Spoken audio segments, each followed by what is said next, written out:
Hey everybody, Ed here with the Digital Digest, and today I wanted to give you guys a quick update on the Motorola Droid RAZR because it did just finally get the over-the-air update to Jelly Bean, which of course is the current version of the Android operating system. So with that said, this is how you want to pull it. Essentially, you're going to hit this button right here in order to get to System Settings.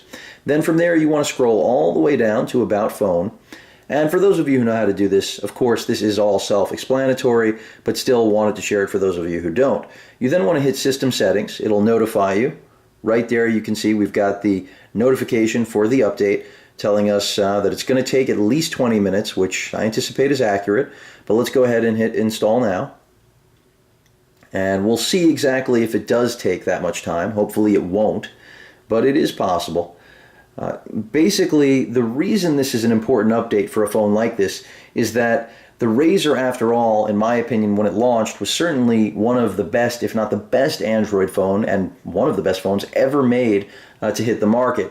The Max really just took it to the next level by giving you that extra battery life. But between the onboard cameras, the HDMI out, the overall rugged build quality, and, you know, it does have a love or hate design, frankly, because some people do love it, and some are not a big fan of how wide the handset is, the edges. I mean, there are a lot of different things to like or dislike, but the fact that Motorola has stayed true to the product and is finally delivering Jelly Bean says a lot about being dedicated to past products, which I think is critical, especially in this day and age. Now, many of you could chalk this up to the fact that Google has owned the company now for a year, and if there were going to be growing pains in that acquisition, they should be finished at this point, and at the very least, we should see things like these sort of updates happening all the time.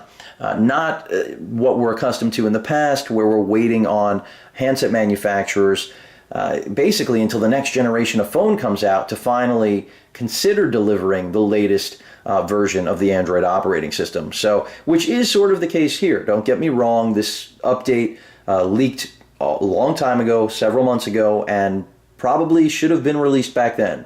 But for whatever reason, it was held off. It is here now, though. This did push out this week, but I know many of you out there are not even aware of the update, let alone, that's why I just showed you how to basically do it just by jumping into settings, because such a simple thing will change this device in such a drastic way. This phone, as I mentioned before, really still can play with most of the high-end handsets out there. It's certainly not going to live up to the current generation in terms of overall speed and performance, but when you look at the AMOLED display, the fact that it still has a really solid dual-core processor, you've got LTE, well, that's a lot more than even the iPhone 5 has going for it. So it says a lot about what this phone represents in terms of a phenomenal value right now. If you're on a budget and looking for a free phone or a very inexpensive phone, I'm not sure that you can get it for free. I haven't looked lately, and I know it's discontinued at this point, but used ones, however you want to acquire this phone, it's going to give you a great value, especially with the fact that now you've got Jelly Bean. And I'm not trying to sell you guys on this. It's just a matter of fact. It's a very well-built phone. That's part of the reason that it has lasted this amount of time for me. And basically, if you pick it up at this point, granted, I haven't been through the bug list. I don't know all of the problems that Jelly Bean may or may not be experiencing here. It still was a phenomenal phone running Ice Cream Sandwich, which is only going to improve. I can promise you guys that, because if you've dealt with any Jelly Bean device, then you know how the overall improvement in the experience is certainly a justified one. It's not an incremental update, even though it literally is. You really do have an overall difference in the way any device that it runs on is going to basically operate. And this phone should be no exception, because the hardware on here at time of launch was exceptional, and as I've said earlier, really does still stand the test of time to date. And the fact that it has the Kevlar backing and the rugged build certainly are only going to extend its lifespan beyond what they will do with software. So really just was bringing this back to you guys because it is relevant. Also, another thing I did like about this, which was, you know, open to debate whether people enjoyed it or not, was the on-body external access to the SIM card and SD. I would love to see this on more phones. I know some people weren't fans of it because of accidental opening up here and dropping of things, but if you keep your phone in a case, you're not going to really run into that issue, and being able to hot swap things like that quickly is nice. Of course, that is afforded by the fact that the battery is not removable, and that's part of what Motorola has addressed in the successors to the original RAZR that we're looking at here, because after all, the battery that came stock here was not really enough to deal with an LTE handset, and as a result, that's why we got the Max, which I know many of us wished had been the phone I'm holding in my hand rather than the original RAZR. And Motorola has stuck to continuing to, make a version of their RAZR line dedicated to, a power user that knows they're going to need that extra battery life, and then someone who's more interested in the aesthetic and being able to have bragging rights to having one of the slimmest, prettiest, and well-built phones. And yes, I did say prettiest because I know it's a matter of opinion, but at least at launch, I think this was definitely one of the most attractive handsets, and it still is really nice. Granted, it's very, industrial when compared to phones like the Galaxy lineup, which Samsung right now is just, ruling the handset market, but I don't think that's going to stay a constant. The great thing about Android is that we have really solid competition, so I anticipate we're going to see some solid offerings, not necessarily this year. I don't think anyone's going to knock Samsung out of the water today or tomorrow, but in another year or two, I think once the Motorola acquisition really becomes Google's manufacturing outlet, that's when we're going to really see some very interesting products, because all of the Nexus products to date have been pretty solid. They all have different pitfalls or built-in, things that some of us didn't care for, but that was part of the Google experience. They were always missing a bigger piece to the puzzle, which was the manufacturing end. And the fact that Google was always open source and collaborating with different manufacturers was certainly good for competition, but not necessarily the best thing for hardware manufacturing, because after all, now Google has to worry about, is Samsung getting too big? Especially since they are Google, technically now, not technically, but literally are in the handset business themselves. So now that they're competing with many of their business partners, it makes sense to see Jelly Bean roll out to a phone like this, because again, back at launch, the RAZR really was the top of the line, and not just in terms of specifications, but everything. This was an it phone for a while. I don't like to call anything an iPhone killer, because no phone is an iPhone killer. The whole expression, the whole idea of trying to defeat a device is already an endeavor not worth taking on. I think everyone in the marketplace is looking for a device that suits their needs, and that's what I try to do in basically all of my videos with you guys, is really give you a look at a product that may or may not suit the criteria that meet your needs. And after all, we spend a lot of money on consumer electronics, especially here in the United States. That's part of the reason we get the best pricing, especially on things, at least it used to be, like phones. Of course, that is probably going to come to an end as well. I don't think it's going to be very long before the subsidization of the phones and discounted prices, pressed into the contracts are going to disappear, and we'll all be buying phones retail, because that's something that really hasn't been going on in Europe for many, many years, and we're behind on. And it's part of a bigger picture and infrastructure issue with the entire industry. And I do think things are going to slow down. That's the good news. When you see an update like this on an older handset, it's not just Motorola and Google saying we're going to support a device we don't need to, but it's also hopefully an admission that the industry's rate of replacement in the handset business may come to a little bit of a slowdown. And I don't say that because I'm being negative about the industry. It's more so about being realistic about how many people can actively upgrade, since the majority of people that are buying new phones regularly are using upgrades. They are not buying retail phones. So as a result, you have to think logically that if that's how they're getting their phones, people can't constantly upgrade every year, of course, unless carriers bend the rules, and that's something that has also tightened up extremely. So we're still updating. I know I've been giving you guys some information, even though it's not necessarily RAZR specific through the course. You can see how far we've gotten. We're still not at halfway, or excuse me, we're still not at 3/4. We're beyond halfway. If you're wondering why the screen looks like this, it's because there is still a skin on here, which has been on here since day one. This is best skins ever, and it is good for the price. I still recommend it over going like something with ZAG. Generally speaking, that's not to say their quality is better. Their pricing certainly is. In terms of actual quality, I still would give the edge to ZAG. After all, they really were the foundation for the entire skin business, but my days of applying these sorts of skins has pretty much passed. I'm not really a big fan of them anymore, just because what they end up netting you, if you're going to use a case, you really don't need one of these. A screen protector is necessary, but going for the full body really only suits a phone like this where you want to maintain the actual footprint and aesthetic. Then you need a skin. And of course, you're going to have to also be very careful. A skin is only going to protect it from scratches and scrapes, not drops or bumps. But still waiting on this.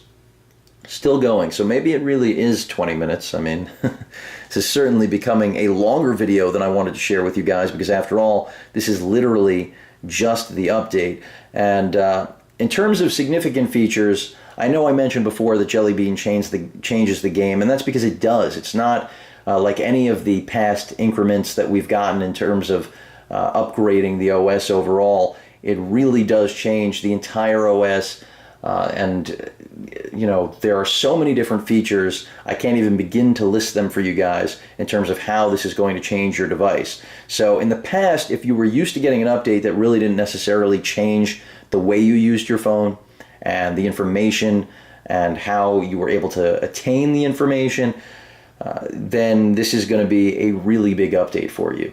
Voice recognition, definitely a big step up in Jelly Bean overall. I've predominantly been using Jelly Bean on my Galaxy Note 2 as well as the Nexus 10. The Nexus 10 does have version 4.22, which is beyond the version, I believe, that's being pushed right now as we install to the RAZR. But nonetheless, a fact is a fact that you are getting the entire brand new feature set that Jelly Bean brings to the table. So, critical update. I'm going to guess this is probably going to be the last update, unless Google becomes very generous now that they really do own this hardware. And by own, I mean are responsible for what you own, obviously.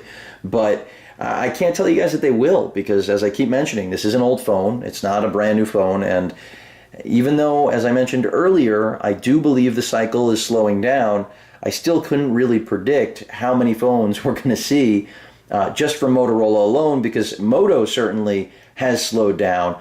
But in terms of what they're going to bring forward, the Motorola X, all of those phones which we haven't seen anything on yet, tangible, it's really questionable as to how many phones they're going to crank out beyond that. Of course, the Galaxy S4, very much, in my opinion, an incremental upgrade. Yes, arguably better than the S3 in just about every way, but whether or not that's going to be a game changer for you, that's really a matter of personal use and preference. For me, I wouldn't leave the Galaxy Note 2 for that phone, so it's moot. But I think for a lot of Galaxy S3 owners, they'll be tempted. I think you guys should sit and wait, because much like a RAZR owner, you're still pretty much, the S3 more so, obviously a much newer phone than this, a better phone than this, but you're very much still in the current generation of technology, so it doesn't make a lot of sense to jump ship while you're still using a phone that can pretty much hang with almost everything out there. And I am including this because even though it doesn't have the fastest dual-core chip in there, it still can hang, especially for the average user. If you're not a power user that's trying to do crazy things and turn your phone into a computer, which this pretty much can do. Back at CES 2012, I was using this to upload all of the content that any of my regular subscribers or anyone pretty much may have seen through the course of my coverage. And this thing was a rock. I used the lap dock, another great feature that unfortunately has been phased out. And really, this was able to substitute for a computer. Now, would I want to pick it as a substitute? Not necessarily, but in a pinch, when you don't have access to a computer, this was definitely the best alternative, certainly better than a tablet. So that says a lot about the power here. This was definitely one of the first phones that I'd ever owned that did really represent a blurring of the line between mobile computing and traditional. With that said, I can also tell you that since I've been working with the Galaxy S3 as well as the Note 2, those are on completely different levels, and just the line is almost completely gone now. I mean, the Note 2 has pushed me to the point that tablet use is, I won't say passe, but it has its place, and that's where it resides. So really, if you're still thinking about this phone, I can recommend it. Overall, really nothing to dislike other than the fact that it hadn't got the Jelly Bean update, which is painstakingly long, but the good news is at 15 plus minutes, it looks like we're about to finally regurgitate, as we can see, into Jelly Bean. Of course, this is the stock Android update screen that you'll get with any over-the-air. If you're not familiar with it, if you're new to Android, this is how things look when you're upgrading. And it's really easy. For those of you who are intimidated by upgrading, don't be. As this video demonstrates, it literally was a couple of touches, or a total of 4, I think.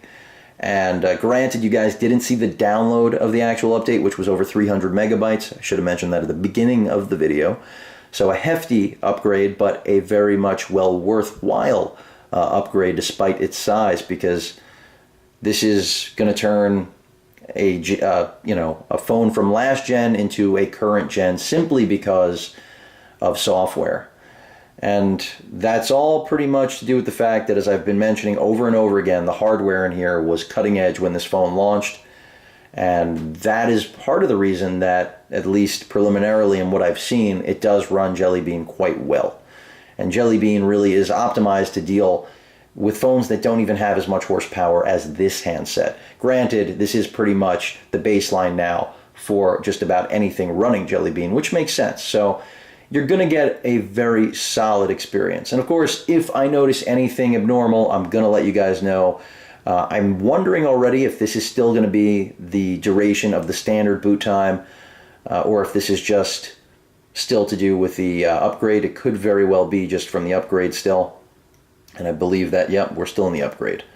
It's not like I had forgotten that we had to go through the traditional Android as upgrading screen. So, this could also take a couple more minutes, but this is the quickest part of the operation usually. So we've already gone through the bulk, as you guys could imagine. But the great thing also now, another thing I will point out for those of you who do have this phone, HBO Go this past month finally allowed or lifted the copyright ban on being able to use HDMI output with their app. So another perfect example of where this is your HBO Go streamer. And to be able to hook this up to a 55-inch or 60-inch display, even larger, whatever you desire, it's just amazing to be able to output in HD to a display like that from a handset. And you don't need a Galaxy S3 or a Note 2, because after all, with either of those phones, you don't have HDMI out. You're going to need the dock, as I covered previously. So that's always been something I've liked about Motorola. They've always been very good about accessories. They've always been pretty good about compatibility, flexibility, storage expansion, and really trying to give you everything you could possibly want. And this phone really did accomplish that for me. The only thing that was lacking was battery life, and that's part of the reason, the current generation, the successor to this phone, really, technically, even though it's not of the same exact build, does have a larger battery. And that's part of the reason that the Max line is still there as well, because Motorola at least thinks there are people out there who would rather have a slimmer profile. Myself, I got this phone when there was no Max. If I could go back in time, there's no question the Max would have been my first purchase, because battery life is critical, and that's something where the Galaxy lineup of phones does exceed all of the competition, hands down. My Galaxy Note is a beast when it comes to battery life, and very much like the RAZR Max was in its day and its successor. So that's something to keep in mind. If battery life is important to you, this is not the best choice. But again, this is a great all-around phone, and when you compare it to most other handsets, its battery life is in line. So there you have it. We finally booted up. I'm not going to get into it now. I'll give you guys a full review when I actually have the time to spend enough time with it to let you know what bugs are there and the overall improvements. But I do expect, Jelly Bean to really make this a next level phone compared to the experience that was out there previously with ICS. So ICS was solid. Jelly Bean, though, most significant Android update.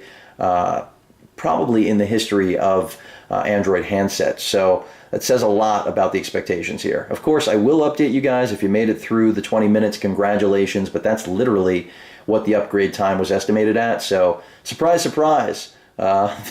Something was accurate for a change from a handset manufacturer / carrier. If you guys have any questions or comments, please feel free to post them. And of course, as usual, please feel free to subscribe. Later.